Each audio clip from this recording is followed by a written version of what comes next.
awaludin ma'rifatullah.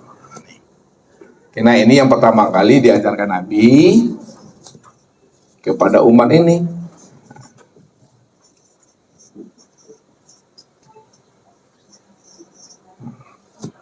Awal agama itu wajib kita mengenal Allah. Sebab kalau kita tidak mengenal Allah, maka pengenalan kita selama ini pasti pengenalan yang penuh dengan khayalan dan imajinasi. Ini yang diingatkan Nabi itu. Apa kata Rasulullah itu? La tasihul ibadah illa bima'rifatil ma'bud. Tidak sah sholat kita, tak sah ibadah kita, belum sempurna pengabdian kita kalau kita belum mengenal yang kita sembah. Ya, jadi sebelum kita menyembah, kita kenal Allah dulu. Kan Allah sendiri yang menyatakan akan dirinya, innani anallah. Nah, nih, kita bermain-main dalil dulu Bapak Ibu. Innani anallah. La ilaha illa ana fa'budni. Sesungguhnya ya, aku ini Tuhan, namaku adalah Allah. Innani sesungguhnya aku nih, diriku ini Tuhan, namaku Allah. La ilaha illa ana. Tidak ada yang nyata, tidak ada yang wujud, melainkan yang nyata dan yang wujud dari segala yang ada itu ana adalah aku. Fa'budni. Nah, kalau kamu sedang mengenal aku, bahwa aku yang wujud, aku yang nyata pada alam dan sempurna pada dirimu, fa'budni. Nah, maka sembahlah akan diriku. Berarti ketika kita telah mengenal akan diri Allah, itu yang dikatakan pengenalan dan penyembahan yang ma'rifat namanya. Nah, penyembahan dan pengenalan ma'rifat itu, kata Allah, wa aqimis sholata li zikri. Dirikanlah sholat itu untuk mengingat akan aku. Jadi sholat itu ingat akan Allah. Kalau sholat tidak ingat akan Allah, maka sholat kita itu sholat menghayal namanya. Nah, untuk mengingat ini, kuncinya adalah ma'rifat. Kenal dulu namanya Allah. Nah, kuncinya ma'rifat. Mesti kita Allah. Orang yang ma'rifat, yang bisa mengingat akan Allah. Contoh Bapak Ibu. Nah, nih, Ustadz sama Bapak dulu. Nih teman Ustadz, ada namanya Pak Wandi namanya Pak.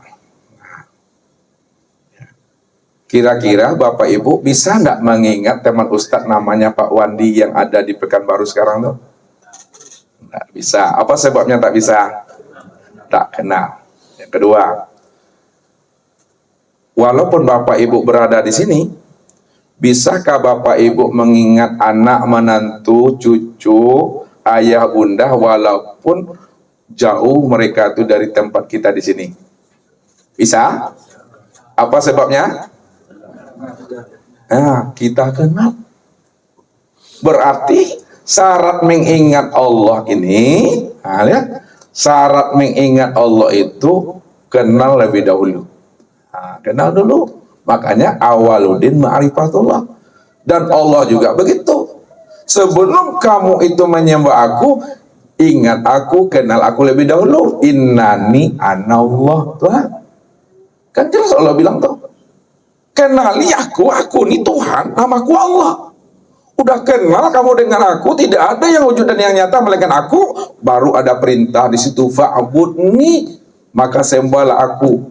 Penyembahan kita kepada Allah setelah kita mengenal, li zikri, supaya sholat itu tuh betul-betul ingat. Ingat itu bukan di sini, ingat itu di sini. Makanya sakit itu bukan di sini, sakit itu di sini, di sini, di sini. Nah, kunci ingat itu mesti ma'rifat. Hakikat ma'rifat. Nah, hakikat ma'rifat itu adalah musyahadah. Hakikat mengenal itu melihat. Kalau ada orang mengatakan dirinya sudah ma'rifat, sudah kenal Allah, namun sudah lihat tak dia? Oh, belum. Kalau belum, bohong dah sudah. Ma'rifat dalam bentuk kata-kata, ya, bergelut-gelut di bibir dan di lisan namanya tuh. Orang yang betul ma'rifat, dia mesti mengenal Allah dan mesti dia telah menyaksikan akan Tuhan itu. Kalau dia telah bermusyahadah dengan Allah, sudah berlikukkah dia dengan Allah? Sudah berjumpakah dia dengan Allah? Kalau belum berjumpa, berarti dia belum bermusyahadah. Bohong itu. Ya, orang yang telah bermusyahadah, telah menyaksikan Allah, maka terjadilah proses liqa, berjumpa dan bersua dengan Allah. Kalau dia mengatakan dirinya telah berliqa, bersua dengan Allah, apakah dia betul-betul telah bertatap wajah dengan Tuhan itu? Belum katanya. Ya, kalau belum dikatakan liqa. Orang kalau sudah liqa, berjumpa dan bersua, pasti terjadi namanya muwajjahah.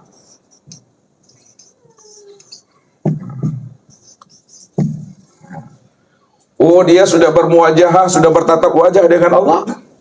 Kalau dia memang telah bermuwajahah dengan Allah, apakah dia telah muncul namanya rasa cinta, mahabbah dan bermanja-manja dengan Allah? Kalau belum, berarti dia belum bermuwajahah. Maka hakikat bermuwajahah itu adalah zauq. Dia rasa.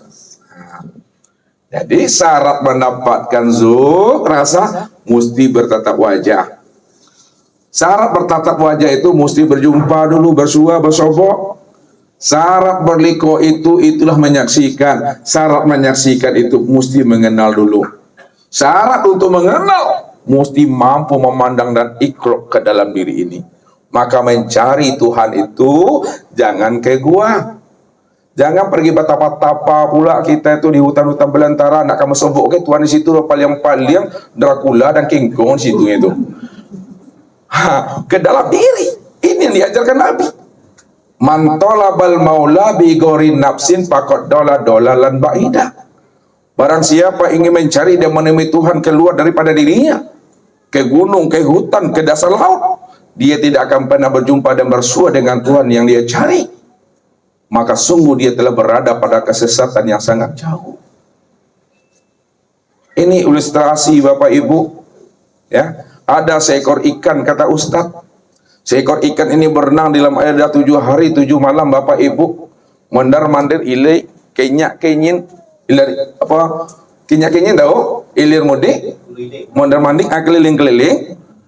Lalu tanpa disadari oleh ikan tadi Bapak Ibu, tampaklah oleh temannya tunggul kayu yang ada dalam air tadi. Dibacalah oleh teman tadi bahasa tubuh ikan tadi. Rasanya sahabatku ini dia ingin mencari sesuatu, tapi apalah yang dicarinya ya? Saya akan tanya dia. Maka ditanyanyalah saudara ikan tadi, wahai sahabatku ikan, saya sudah memperhatikan dirimu 7 hari 7 malam. Kayaknya engkau ada ingin mencari sesuatu. Apakah benar wahai sahabatku? Apa jawaban ikan tadi? Benar wahai sahabatku tunggul kayu. Sebenarnya aku ingin mencari air. 7 hari 7 malam telah aku cari, namun air yang aku cari itu 7 hari 7 malam tak kunjung berjumpa dengan aku. Di mana air itu? Namun karena tunggul kayu itu tahu dia, ya, air itu di mana, dia senyum. Setelah dia senyum, lalu dia berfatwa, wahai sahabatku ikan, kalau engkau ingin mencari air, ingin menemui air itu di mana, maukah engkau mendengarkan nasihat dan fatwaku? Baik wahai saudaraku, berilah aku nasihat, arahan dan tunjuk ajar kepada aku. Baiklah. Mulai detik ini, mulai saat ini, engkau tak perlu hilir mudik, mondar-mandir, kenyak-kenyin. Cukuplah kamu itu ikrok ke dalam diri. Cukuplah kamu itu bertafakur ke dalam diri. Cukup kamu itu beruzlah di dalam diri. Masuklah kamu ke dalam gua Kahfi. Masuklah kamu ke dalam gua Hira. Masuklah kamu ke dalam lembah tua. Kalau kamu betul-betul mau masuk ke lembah suci, lembah tua, gua Kahfi, Masjidil Haram, mau kamu beruzlah, bertafakur ke dalam diri, dipastikan air yang kamu cari selama ini kamu akan mampu menemuinya. Baiklah saudaraku Tunggul Kayu, mulai saat ini dan detik ini aku tidak kemana-mana. Aku akan ikrok dan menilik ke dalam diri. Setelah ikan tadi ikrok menilik ke dalam diri Bapak Ibu, barulah ikan tadi itu terperenjat aku. Lah, tahu terperenjat aku? Tuh rupanya air yang aku cari selama ini tidak di mana-mana, karena aku sudah ada dalam air selama ini. Baru dia sadar dia berada dalam air setelah dia menilik ke dalam diri. Makanya mencari Tuhan itu dengan Tuhan, mencari Tuhan itu dengan rasul. Ikrok ke dalam diri. Jalannya untuk kita berjumpa balik dengan Allah, mesti lebih dahulu kita mengenal akan diri. Jalan mengenal Tuhan, mengenal diri. Kenapa mengenal Tuhan, mengenal Allah, mesti mengenal diri? Siapa diri Bapak Ibu yang sebenarnya? Ya, diri Bapak Ibu dikatakan oleh Allah, al-insanu siri wa ana siruhu. Insan itu adalah rahasiaku dan akulah yang menjadi rahasianya insan itu. Jadi siapa yang kenal akan dirinya, pasti dia kenal aku, karena akulah sebenarnya yang menjadi rahasia dirinya. Maka disitulah kita wajib mengenal akan diri. Kalau kita wajib mengenal diri, lalu siapa diri kita ini supaya kita bisa mengenal akan Tuhan? Karena situ dikatakan man arafa nafsahu faqad arafa rabbahu. Siapa yang telah mampu mengenal akan dirinya, pasti dia telah mampu mengenal akan Tuhannya. Makanya untuk mengenal Allah wajib kita mengenal diri. Siapa diri kita? Yang diri kita itu Bapak Ibu, yang sebenar-benarnya diri. Lihat. Yang sebenar-benarnya diri itu yang disebut namanya hayat. Yang sebenar-benarnya diri itu hayat. Yang hidup tuh. Setiap nama ada orangnya tuh. Setiap nama ada wujudnya. Karena al-ismu wal musamma wahid. Nama dengan diri yang punya nama itu esa, satu wujudnya tuh. Coba ibu-ibu sebut namanya spidol. Spidol. Ini kah spidol tuh? Ya ibu sebut tuh ini. Nih, berarti setiap sebut ada orangnya. Coba sebut mic. Ini mic-nya atau yang ini? Atau yang ini? Nih kan jelas tuh. Kalaulah disebut hayat, yang mau orangnya Bapak Ibu. Ini loh. Ya. Jadi apa yang disebut itu mesti jelas dia. Yang dikatakan hayat pada diri Bapak Ibu itu, orangnya itu, ini yang dikatakan namanya dengan nyawa. Nyawa itu artinya nyata wujud Allah. Dia bukan ilmu ta'atik nih lah. Bukan ilmu cocoklogi itu. Allah yang bukakan rahasia itu sama Ustaz tuh. Nyawa itu nyatanya wujud Allah. Kalaulah yang sebenar hayat hidup itu ada nyawa. Yang nyawa itu meliputi sekalian batang tubuh dan memenuhi sekalian rongga tubuh. Nyawa nama itu. Siapa nyawa nih? Lihat. Nyawa itu adalah nafas. Kita payah mencari si hayat, payah kita mencari si nyawa. Padahal tanpa kita sadari setiap saat, setiap detik kita ini bernapas turun naik ini ya. Sama kayak ikan mencari air tadi. Payah dia mencari air padahal sebenarnya dia telah berada dalam air. Apa bedanya ketika kita ingin mencari dan menemui si hayat? Padahal setiap saat kita ini bernapasnya turun naik ini. Kalau tidak ada turun naik itu bakal pi dong Bapak Ibu. Tuh, itu yang napas tuh. Jadi yang katakan si hayat itu adalah nyawa.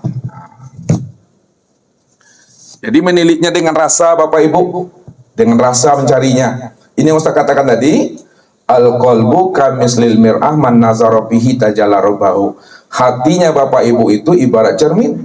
Siapa yang mampu menilik ke dalam hatinya, maka pasti dia mampu memandang dan menyaksikan Allah itu. Maka pandang itu ada 4 dia. Cara memandang itu. Pertama, memandang dengan ro'ah. Ro'ah itu memandang dengan inci mata. Inci mata tahu? Biji mata, bola makmurnya yang zahir. Yang kedua, memandang dengan nazar. Nazar itu memandang dengan hati. Bukan dengan ini lagi, dengan hati. Yang ketiga, memandang dengan basir. Memandang dengan mata hati. Di dalamnya itu, di dalam hati itu ada mata hati. Yang keempat, memandang dengan absar. Memandang dengan hakikat mata hati. Bahasa orang tua kita, hati ketek. Lihat tuh hati ketek, hati kecil. Wah, kecil tuh. Ini yang dikatakan oleh Habib itu, ittaqu firasatal mu'min fa innahu binurillah. Takutlah kamu dengan pandangan orang yang kasar. Ya, karena dia memandang kita itu bukan dengan mata zahir ini, tapi dia memandang kita itu dengan pandangan nur yang Allah taruhkan di dalam hakikat mata hatinya. Tembusnya itu. Kadang nampaknya badan manusianya, kepala rimau. Gak bisa tuh. Maka sabal fuad marwah. Hati ini tidak akan pernah bohong apa yang dilihatnya. Pandang ini bisa menipu, tapi pandangan dalam tak akan pernah dia bisa menipu dia. Dia mampu memandang di balik yang dipandangnya. Jadi menilik ini dengan rasa mengambilnya Bapak Ibu. Ya, dengan rasa, nggak tahu dengan rasul lah. Tak jok rasailah. Tuh rasailah, tuh rasa. Nah, dino-inoi maksudnya. Lihat tuh dino-inoi itu Dia Ustaz nak ngerti lah ya lah. Direnungkan, bertafakur, menilik, ikro. Itu napas. Siapa napas itu Bapak Ibu? Lihat. Yang dikatakan napas itu yang ruh tuh. Yang ruh tuh. Maka ruh itu ada berapa hurufnya tuh? 3 apa yang pertama? Apa lagi? Wah, apa lagi? Roh itu maknanya ini adalah rahasia. Wa itu maknanya adalah wujud. Itu maknanya adalah hu. Jadi ruh itu adalah rahasia wujud hu, rahasia Allah, rahasia aku tuh. Ini yang dikatakan oleh Allah kepada Rasul untuk memberi sebuah jawaban. Wa yas'alunaka 'anir ruh qul ruh min amri rabbi wa ma utitu minal ilmi illa qalila. Ketika mereka bertanya kepada engkau Muhammad tentang ruh, berilah jawaban kepada mereka hai Muhammad bahwa ruh itu urusan Tuhan, urusan aku. Tapi di ujung ayat itu Allah memberikan jawabannya, wa ma utitu minal ilmi illa qalil. Tidaklah aku beritahu kamu tentang pemahaman ruh melainkan sedikit. Makna sedikit itu, sedikit orang yang diberitahu, sedikit pula orang yang tahu. Itu maknanya orang yang tahu itu adalah orang yang sedikit yang Allah beritahukan kepada dirinya.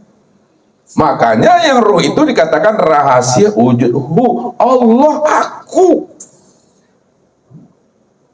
Ketika kita telah paham yang hayat itu nyawa, nyawa itu napas, napas itu ruh, jangan tertahan pandangan Bapak Ibu kepada ruh. Nanti bertuan kepada ruh nanti.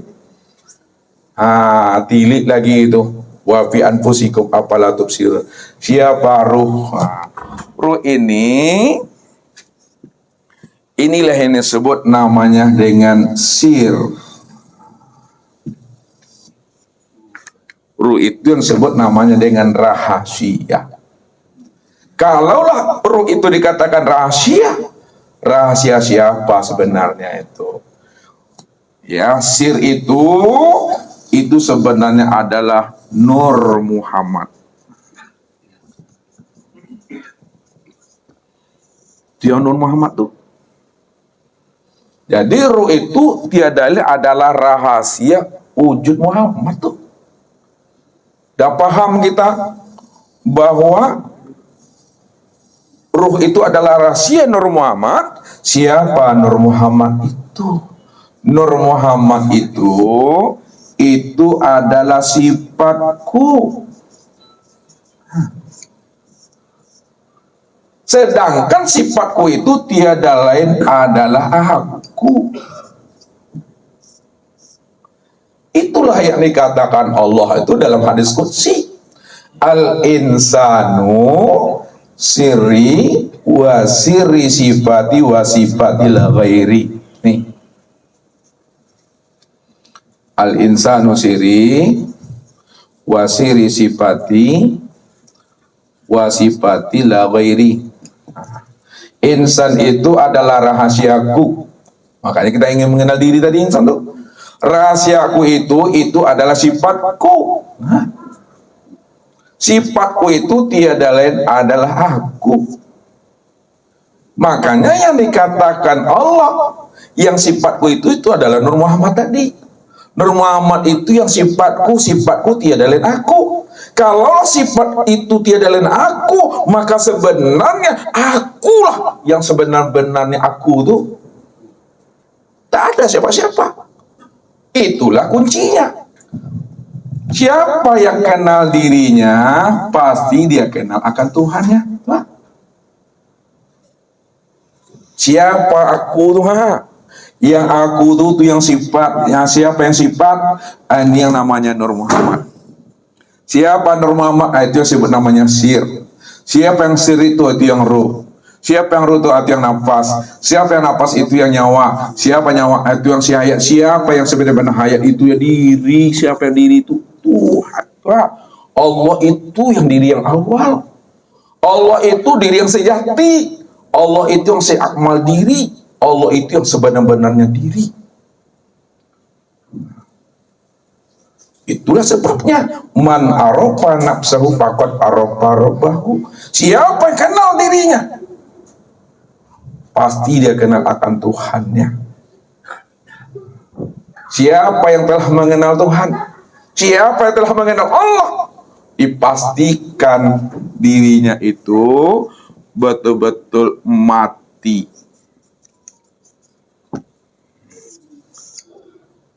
Jadi disinilah letaknya.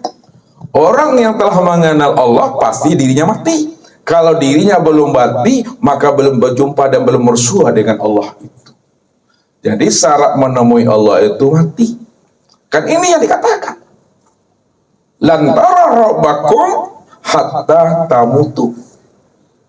Kamu belum mampu memandang dan menyaksikan Allah kalau dirimu itu belum mati. Jadi syarat menemui Allah mati dulu Bapak Ibu. Namu Bapak Ibu berhenti jadi orang. Kalau nak namu berhenti jadi orang, tak bisa berjumpa dengan Tuhan. Namun mati itu ada dua. Ada mati secara syariat, ada mati secara hakikat. Mati dalam pandangan syariat itu lepasnya ruh itu meninggalkan jasad nih. Lepasnya ruh itu meninggalkan cangkang ini ya, kotak tuh. Kalau Ustadz mati hari ini, ya, itu Ustadz ditanam sama orang tuh. Habis ditanam, dibuatkan batu nisannya, dibuatkan nama situ, nama Iswardi, tanggal lahir Pekanbaru, tanggal 20 bulan 5 tahun 72, nomor HP saya nak ditulis di situ 083 wale. Ditanam nih. Ini mati secara syariat. Makanya mati secara syariat dibilang orang namanya almarhum.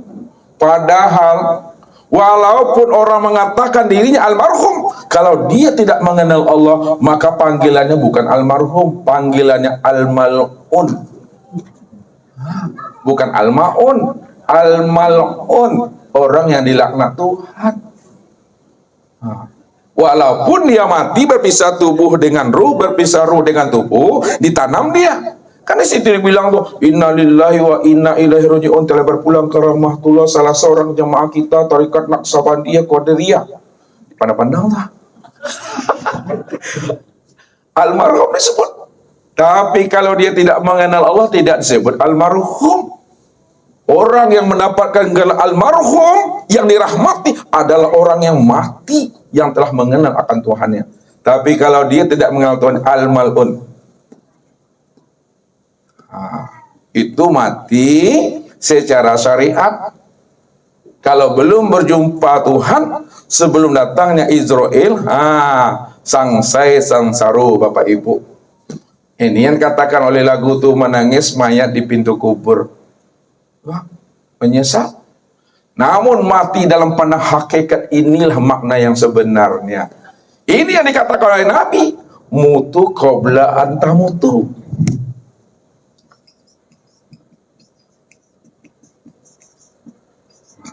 Matikan dirimu sebelum dirimu mati. Matikan diri sebelum ajal sampai. Matikan diri sebelum Israel datang. Matikan diri di dalam hidup. Matikan diri sebelum habis usia umurmu. Apa maksudnya mati sebelum habis usia umur? Mati di dalam hidup. Maksudnya itu, matikanlah rasa keakuan dirimu yang merasa dirimu itu yang wujud. Nah, ini dia. Matikan rasa keakuan dirimu yang merasa dirimu yang wujud. Matikan rasa keakuan dirimu yang merasa dirimu itu yang sama.